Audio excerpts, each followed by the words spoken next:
এভাবে কীভাবে উঠাবো এখানে?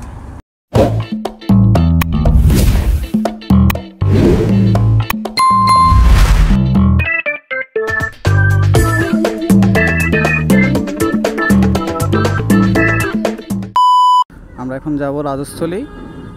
তো ফেরির জন্য আমাদের ব্যাড লাক ছিল, আমরা আসার সাথে সাথেই ফেরি চলে গেছে। তো এখন আবার ফেরি ব্যাক আসছে, দ্যাটস ওয়াই আমরা এখন সবাই রেডি হয়েছি ফেরিতে ওঠার জন্য।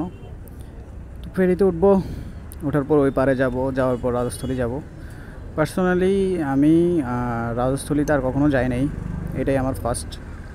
আমরা এখন ফেরিতেই উঠতেছি। তো এটা আমার প্রথম অভিজ্ঞতা, আমি আর কখনো এভাবে ফেরিতে উঠি নাই, তো এটা ফার্স্ট ছিল আমার জন্য।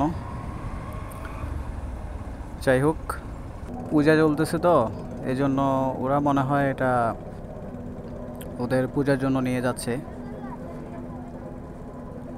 এই লেকের মাঝখানে ফেরির মধ্যে বসে এরকম একটা জিনিস দেখবো, টোটালি আনএক্সপেক্টেড ছিল। সো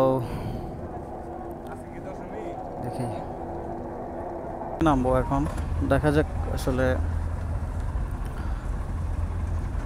আল্লাহ মাহবুদ, যেভাবে রিস্ক মনে হচ্ছে আমার কাছে, এভাবে কীভাবে উঠাবো এখানে?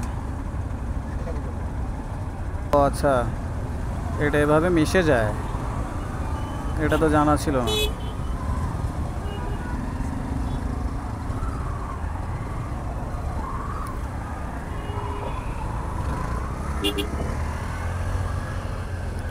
ও মাই গড, আমার এটা ফার্স্ট এক্সপিরিয়েন্স ছিল, দ্যাটস আমি একটু ভয় পাইছি।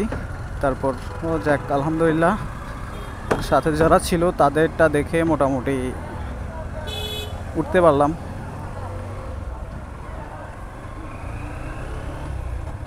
এখন বাকিটা সামনে গেলে বুঝতে পারবো কি আছে কি নাই, যেহেতু ফার্স্ট টাইম আসছি, so I have no idea.